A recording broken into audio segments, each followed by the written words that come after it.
थाना कचहरी, इन दोनों के बीच में इंसान लगातार पिसता रहा। थाने के चक्कर में आ गया तो वहाँ से निकलने के बाद कचहरी के चक्कर में, और फैसला पाते पाते पीढ़ियाँ खत्म हो जाती थी।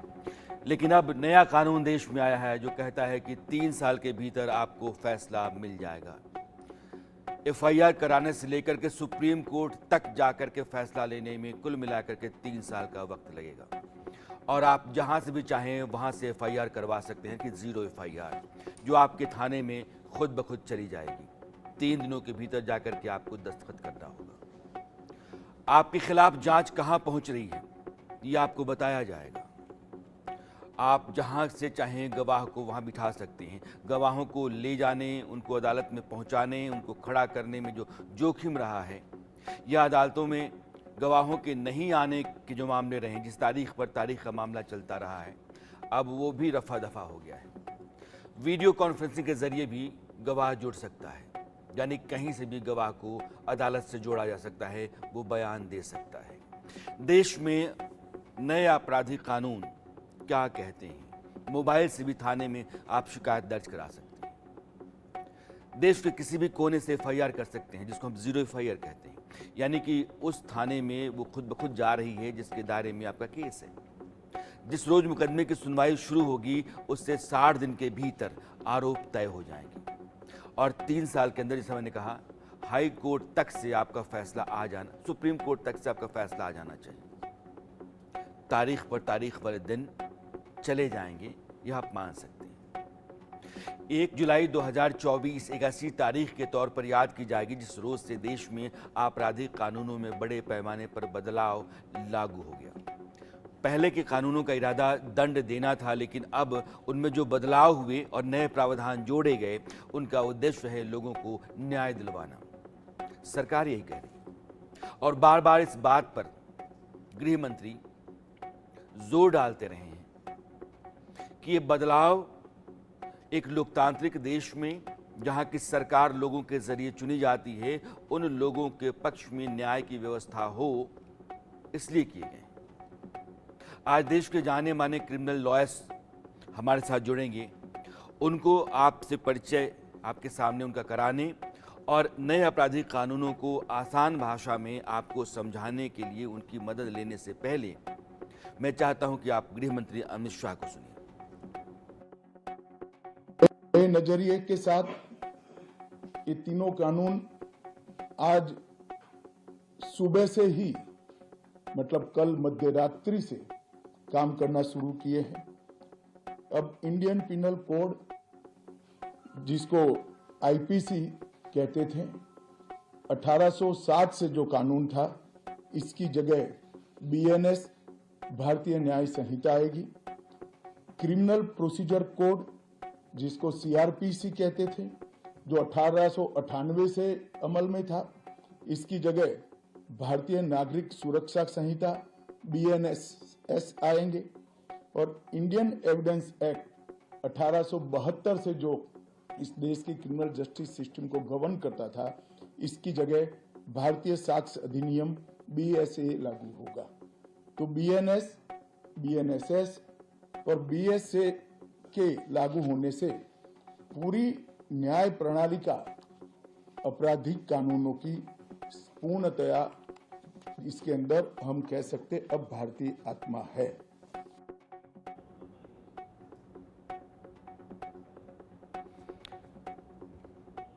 केरल और पश्चिम बंगाल, बल्कि तमिलनाडु और पश्चिम बंगाल, इन दोनों राज्यों के मुख्यमंत्रियों ने कहा कि संविधान में इस बात का प्रावधान है कि जो कानून बनाए जाएंगे वो अंग्रेजी में बनाए जाएंगे, लेकिन ये अंग्रेजी में नहीं है।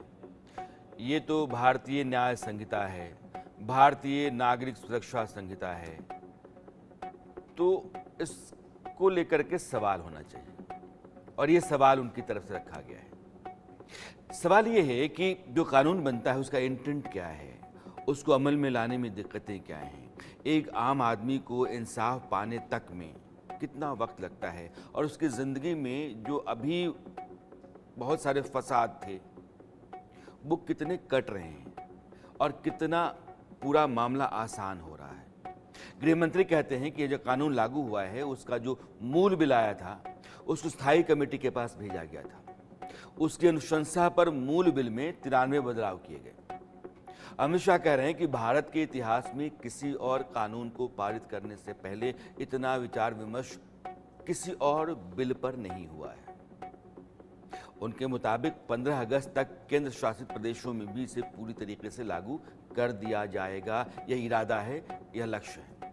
वे मानते हैं कि नए कानून से अपराध में 90% तक रोक लग सकती है। कारण यह है कि बार बार जो आदमी अपराध करेगा उसके लिए प्रावधान और सख्त होते चले जाएंगे, सजाएं बढ़ती चली जाएंगी।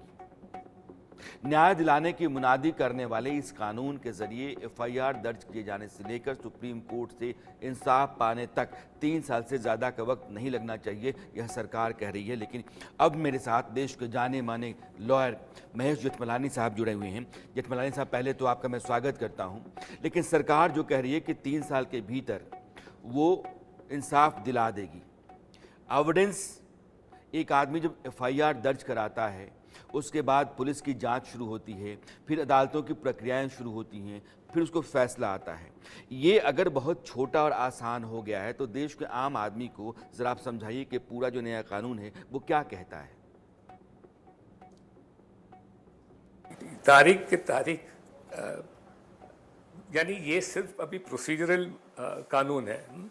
तो इससे तो इसका मकसद ये है कि 3 साल के अंदर आपका मुकदमा, मुजरिम का मुकदमा खत्म होना चाहिए, उनको फैसला 3 साल में मिलना चाहिए। लेकिन इसमें अब तक एक लिमिटेशन है। सिर्फ ये कानून इंट्रोड्यूस करने से ये नहीं हासिल हो सकता है, क्योंकि हमारे देश में जजेस की कमी है। तो साथ साथ आपको सरकार को यानी जजेस की संख्या को बढ़ाना पड़ेगा। ज्यादा जजेस को क्रिमिनल जस्टिस सिस्टम में अधिक जजेस की जरूरत है। नहीं तो सिर्फ ये कानून बनाने से जो मकसद है वो प्राप्त नहीं होगा। ये 2 बातें मैं आपसे जानना चाहता हूं। एक तो एविडेंस को लेकर के ये कहा जाता है जो सबूत पहले कोर्ट में मान्य नहीं थे, एडमिसिबल नहीं थे, वो अब मान्य होंगे। अब क्या क्या है जो मान्य होगा? 1 जुलाई यानी कि आज से काफ़ी कुछ बदल गया है। कहा जाए कि जो पूरा क्रिमिनल प्रोसीजर है वो बदल रहा है। तो अगर डिजिटल एविडेंस है वो मान्य है, अगर मैं अपनी एफआईआर लॉन्च करा सकता हूं डिजिटली अपने मोबाइल के ज़रिए भी, अगर कोई गवाह वीडियो कॉन्फ्रेंसिंग के ज़रिए भी अपनी गवाही दे सकता है, और ये भी कहा जाता है कि 3 साल या उससे अधिक का जो मामला है जिसमें सज़ा हो सकती है उसके लिए फॉरेंसिक एविडेंस चाहिए, उसकी वीडियोग्राफी चाहिए। तो महेश जेठमलानी साहब, यह जो एविडेंस कलेक्शन है और एविडेंस जो एडमिसिबल कोर्ट में है वो कौन कौन से हैं और क्या क्या है?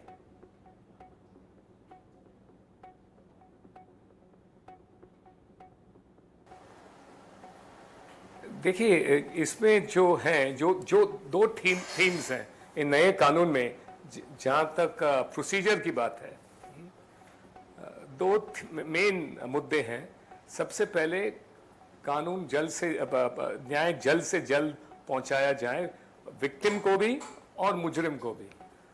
दूसरा, जो मॉडर्न टेक्निक्स हैं उनका इस्तेमाल करना, और उस जैसे इलेक्ट्रॉनिक मीडियम आ गए अभी, उसको एडमिसिबल करना इंडियन एविडेंस एक्ट के माध्यम से, और ना सिर्फ एडमिट करना लेकिन इसको दो तरफा जो है, स्टेट और मुजरिम दोनों के लिए ये फायदे की बात इसलिए होगी क्योंकि अब जैसे जांच के समय में, जांच के दौरान पहले पंचनामाज होते थे, किसी को सर्च करना होता था तो एक पंचनामा बना के 2 पंच विटनेसेस को लेकर जाना पड़ता था स्थान पे।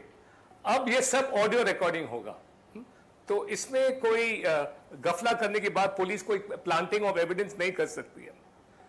तो 2 थीम जो है इसमें, एक है स्पीड और दूसरा है fairness, integrity of the investigation, कि जांच बिल्कुल साफ और ईमानदार। ठीक है। मैं ये कह रहा हूं कि जो मॉडर्न टेक्नोलॉजी है मेरा सवाल ये था कि गवाहों के लिए उसका इस्तेमाल किया जाएगा, उसको एविडेंस कलेक्शन के लिए इस्तेमाल किया जाएगा, उसकी वीडियोग्राफी कराई जाएगी, तो कितना स्पीडी ट्रायल हो सकता है, कितनी ट्रांसपेरेंसी इसमें रहेगी और कितना आसान होगा एक आम आदमी को इंसाफ पाने के लिए। मैं टेक्नोलॉजी के इस्तेमाल की बात कर रहा हूं।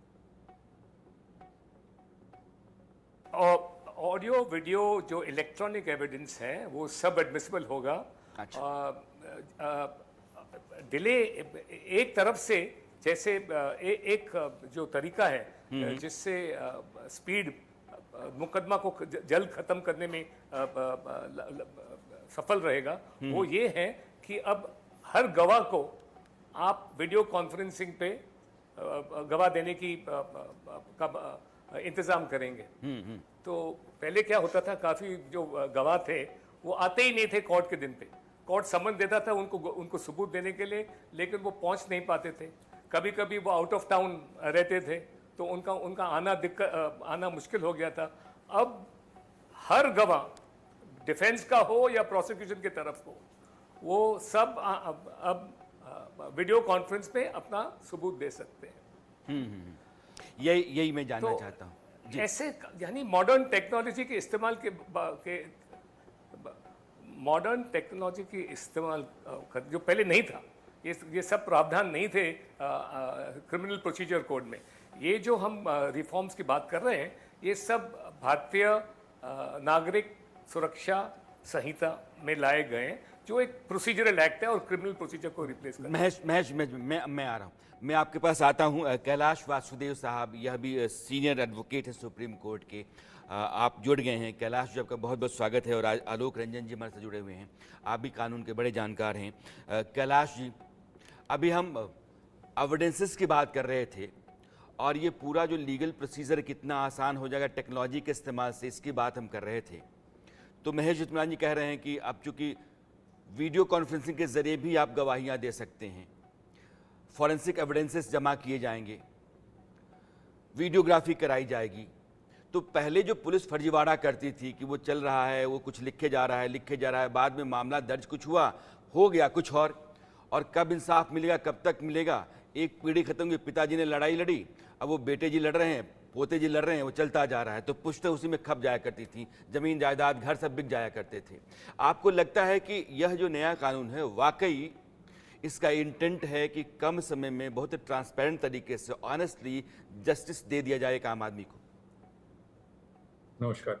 देखिए, ऐसा है, जितने नए कानून बनते हैं वो समय के अनुसार बनते हैं।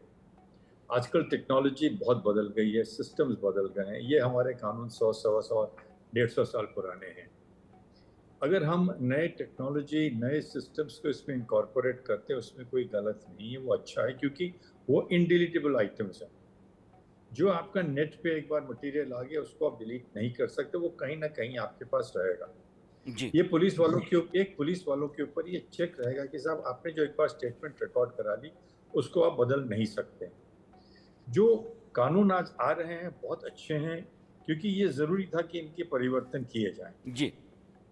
कहाँ एक ज़माने में 511 सेक्शंस होते थे, अब 350 हो गए। सेक्शन भी चेंज हो गए हैं, प्रोविजंस चेंज हो गए हैं, 302, 100 के रेंज में आ गए। तो ये चेंजेस ज़रूरी हैं। लेकिन जो मुझे एक चीज़ इनमें समझ में नहीं आ रही है, हमने कह दिया कि साहब कानून का, कोर्ट का निर्णय 3 साल के अंदर हो जाना चाहिए।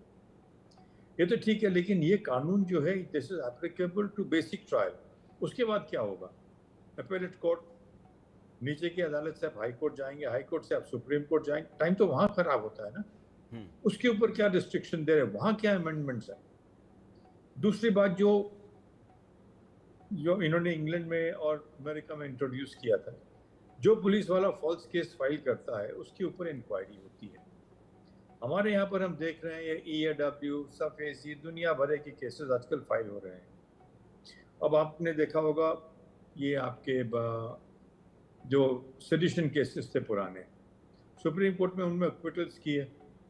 अब जब ऐसे केसेस में एक्विटल्स होते हैं या कंक्लूजन नहीं होता है, तो मेरे हिसाब से we should have a system कि पुलिस वाला जिसने केस फाइल किया है उसके ऊपर भी थोड़ा सा दंड दिया जाए, क्योंकि आपने उस आदमी की तो जिंदगी बर्बाद कर दी। यहाँ पर जो है हम थोड़ा सा पीछे रह गए हैं। सर, तो इसका कानून- प्रोविजन नए कानून में आपको नहीं दिख रहा है क्या? तो मुझे नहीं दिखा, मैं इसलिए रिसर्च कर रहा था आपसे बात करने की बाद, मैं देखूंगा इसको। लेकिन अगर है तो बहुत अच्छी बात है, नहीं है तो पार्लियामेंट को इसके बारे में सोचना चाहिए, क्योंकि सिटीजन्स राइट्स, देखिए 24 साल का लड़का है, उसे मिस्टेक से या किसी भी कारण से ऑफेंस हो गया, 3 साल नीचे की अदालत में गए, 4, 5, 6 साल अपील में निकल गए, जब तक वो खत्म होता है वो 35-36, उसके बेस्ट यूज ऑफ यूथ तो निकल गए ना, अगर वो क्विट होता है तो इसीलिए बैलेंसिंग होनी चाहिए एक कि साहब सिटीजन को रिलीफ आप जरूर दीजिए, लेकिन उसके ऊपर में अब देखिए रिमांड प्रोविजंस देखिए, 15 दिन से 90 दिन हो गए हैं, पहले भी थे, लेकिन अब थोड़े से और स्ट्रिक्ट कर दें, मैजिस्ट्रेट को पावर्स दिए।